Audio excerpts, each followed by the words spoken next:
अब आपको India news की एक्सक्लूसिव खबर दिखाते हैं। नेपाल के मेडिकल कॉलेज में भारत से मेडिकल की पढ़ाई करने गए छात्रों के साथ भेदभाव किया जा रहा है। मेडिकल के 134 छात्रों ने नेपाल के विश्वविद्यालय पर जबरन फेल करने और डिग्री रोकने का आरोप लगाया है। अब इस मामले ने तूल पकड़ लिया है, विरोध प्रदर्शन शुरू हो गया है।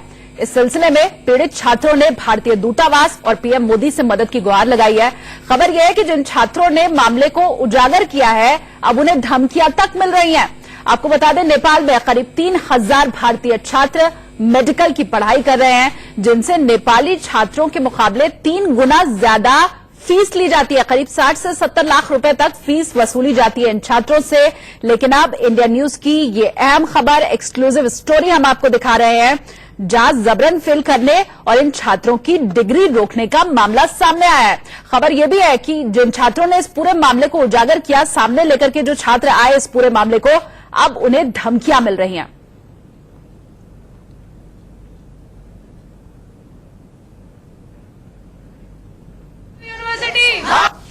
काठमांडू विश्वविद्यालय में भारतीय मूल के छात्रों के साथ पक्षपात, अब ये पूरा का पूरा मामला तुल पकड़ता चला जा रहा है। कई छात्र हैं जिन्होंने इंडियन एम्बेसी को चिट्ठी लिखी, पीएमओ को चिट्ठी लिखी, मिनिस्ट्री ऑफ एक्सटर्नल अफेयर्स को चिट्ठी लिखी, और जब ये चिट्ठियां लिखी गई उसके बाद लगातार इन्हें धमकियां मिलनी शुरू हुई।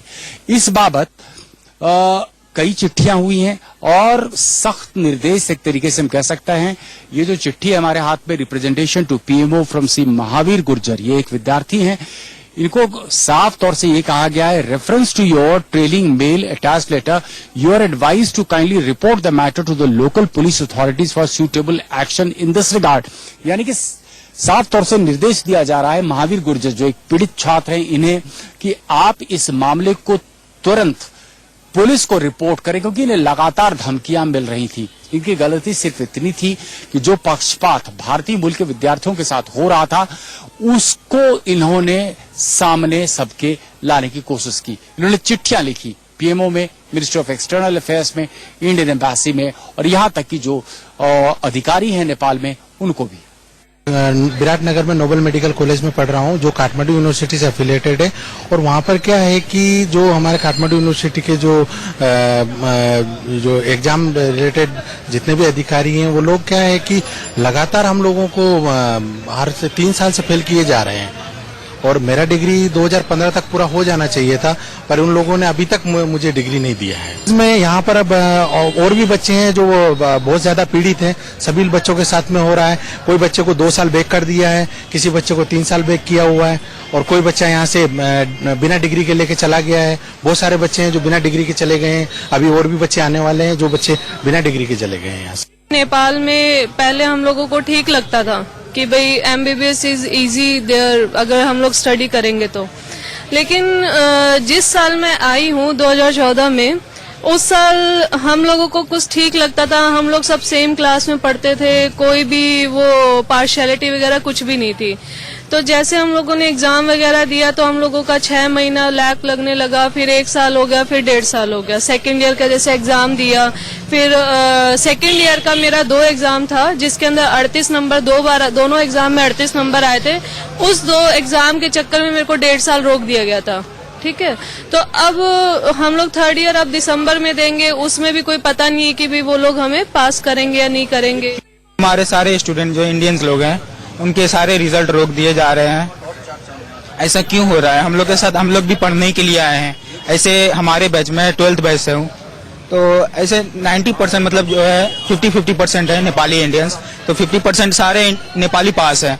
इंडियन में से सारे के रिजल्ट रोक दिए जाते हैं। मेरे भी रिजल्ट रोक दिए जा रहे हैं, मैं सारे में सारे रोक दिए जा रहा है। और इसी बीच मेरे सहयोगी शिव पूजन झा लगातार बने हुए मेरे साथ। शिव पूजन, ये छात्र वजह क्या बता रहे हैं? आखिर क्यों इन्हें फेल किया जा रहा है?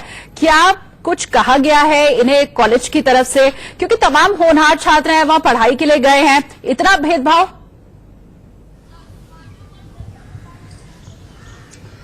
जाहिर तौर पर मुझे लग रहा है कि इस भेदभाव के पीछे कारण कोई दूसरा है।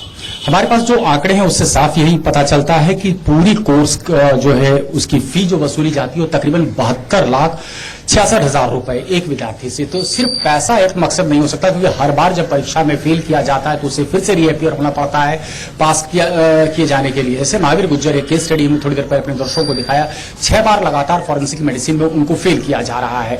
रीएग्जामिनेशन के लिए जब ये लिखते हैं तो रीएग्जामिनेशन की अपनी फिर फी देनी होती है 500 रुपए, और उसके बाद फिर एग्जामिनेशन होता है, और इसके बावजूद आप अपनी कॉपी देखना चाहते हैं तो 5,000 रुपए की उसकी फी होती है। ऐसे तमाम कागजात हमारे पास हैं काठमांडू यूनिवर्सिटी के, जो चिट्ठियां लिखी गई है धमकी वाली, वो तमाम चीजें। लेकिन हाल के दिनों में हमने देखा है कि बहुत सारे चाइनीज लैंग्वेज सेंटर्स खुले हैं पूरे नेपाल में, यानी कि चाइना अपनी पैठ बनाने की कोशिश कर रहा है। बहुत सारे नेपालीज हैं जो कि चाइनीज भाषा सीखना चाहते हैं। दूसरी अहम बात है कि जो भारतीय मूल के विद्यार्थी अलग अलग विश्वविद्यालयों में वहां पर पढ़ रहे हैं, अलग अलग मेडिकल कॉलेजेस में पढ़ रहे हैं, उनको सख्त निर्देश दिए जाते हैं कि आप हिंदी में बात ना करें। अब नेपाल और भारत के बीच में रोटी बेटी का संबंध रहा है, खासकर के मधेश क्षेत्र जो है वहां पर तो आपको प्रतीत ही नहीं होगा कि आप नेपाल में हैं या फिर बिहार के किसी हिस्से में हैं या उत्तर प्रदेश के जो है पूर्वी हिस्से में हैं। ऐसी स्थिति यहां पर रही है। लेकिन हाल के दिनों में चीन का पेनिट्रेशन जबरदस्त बना है, और छात्र यही आरोप लगा रहे हैं कि चीन के सह पर ही ऐसा हो रहा है ताकि विद्यार्थी जो है भारत के वो वहां ना जा सके। और बिल्कुल, और जो केस स्टडी है वो भी यही बात कहती है जो अभी अपने दर्शकों को दिखाई भी। बहुत शुक्रिया शिवपूजन इस तमाम जानकारी के लिए। और